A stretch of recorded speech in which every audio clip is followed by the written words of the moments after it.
Hi there, ERIS can provide substantial support to qualifying R&D-intensive MEs, but the headline 27% figure needs careful interpretation. There is a persistent myth circulating through the UK tech sector. The narrative suggests that the new R&D tax scheme automatically hands innovative startups nearly 27% of their expenditure back in cash. That assumption shatters upon contact with the actual legislation. Founders and financial directors are modeling their cash runways on this illusion. When the actual tax credit arrives, they're facing tens of thousands of pounds in unexpected shortfalls, jeopardizing their operational stability. We are Pro-Tax Accountant.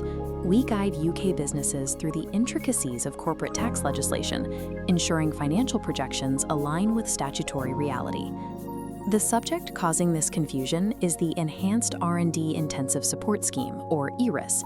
Introduced in April 2024, this is a targeted carve-out from the merged R&D scheme, built specifically to support loss-making SMEs. Today, we will forensically dismantle the ERIS calculation to answer a specific question. Does that 27% cash credit actually stack up for your business?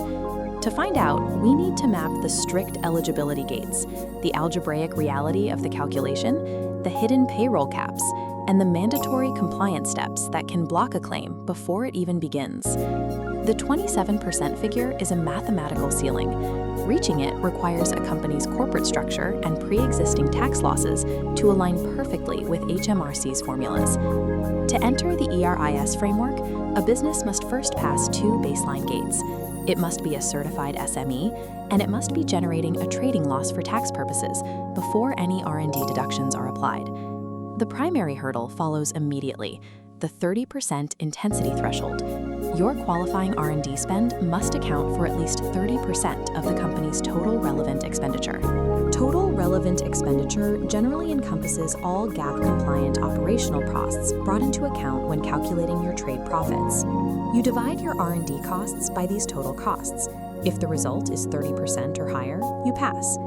This pie chart represents a standalone startup's expenses. Here, R&D clearly takes up 50% of the total circle, easily passing the intensity test. But this calculation is rarely isolated to a single entity.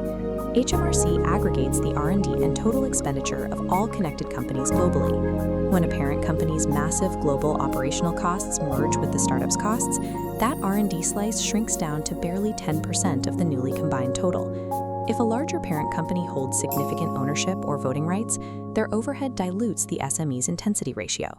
This instantly disqualifies the startup from ERIS, pushing them into the less lucrative merged scheme. ERIS eligibility is determined by your global corporate structure and investor relationships, long before your engineers begin their actual R&D work. If a company clears that intensity hurdle, we reach the calculation. How does a £100,000 R&D spend theoretically turn into nearly £27,000 of cash? This financial ledger illustrates step 1.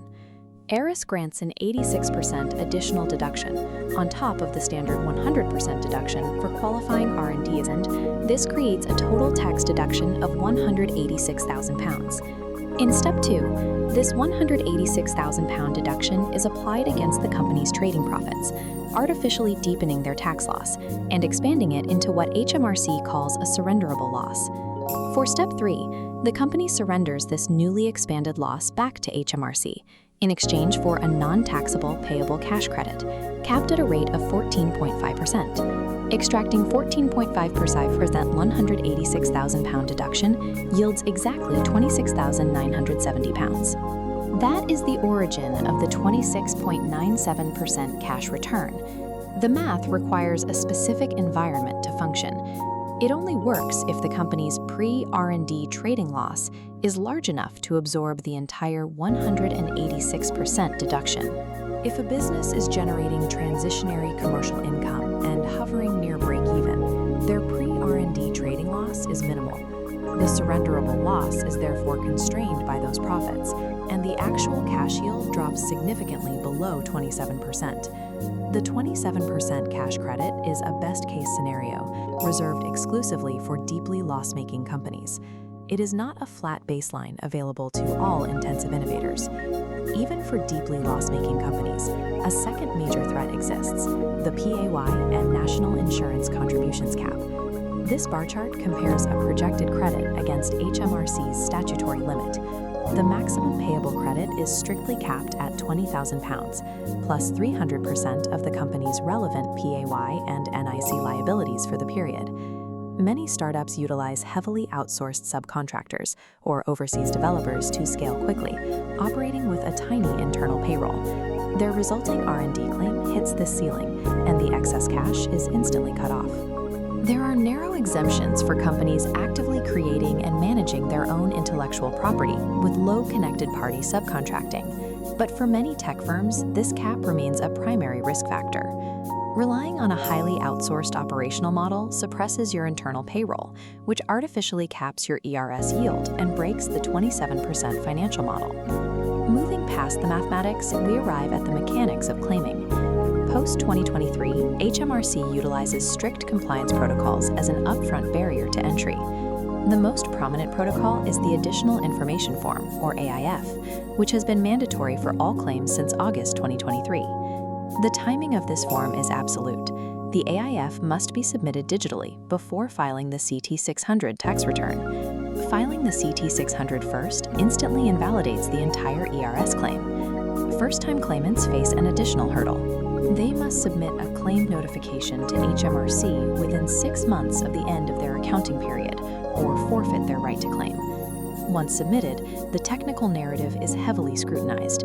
Using boilerplate language or conflating commercial challenges, like tight project deadlines, with genuine, verifiable technological uncertainty will trigger immediate HMRC inquiries.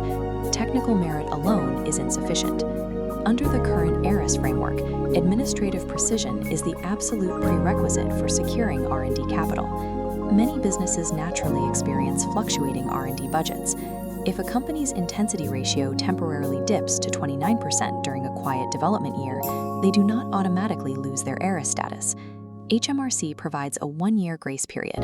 A company can still claim under ERIS if it falls below the 30% threshold, provided it successfully met the condition and submitted a valid claim in the immediately preceding 12-month accounting period. HMRC assesses ERIS eligibility over a rolling timeline. This mechanism grants temporary protection to companies experiencing natural fluctuations in their innovation cycles. ERIS remains a highly lucrative lifeline for deep tech innovators. However, the 27% cash credit is a strict mathematical ceiling requiring optimal corporate and financial conditions rather than a universal guarantee. The information provided in this video is for educational purposes only, does not constitute formal tax advice, and legislation is subject to change. Navigating the transition to ERIS requires forensic accounting. Your corporate structure, payroll caps, and compliance forms must align perfectly before a single document is filed. To protect your R&D capital and verify eligibility, partner with the experts at Pro Tax Accountant. Reach out using the contact details on screen. Subscribe to the Pro Tax Accountant YouTube channel for more detailed analysis on UK tax strategy. In the modern era of R&D tax relief, hoping for the best is a liability. Precise, expert-led strategy is a distinct competitive advantage.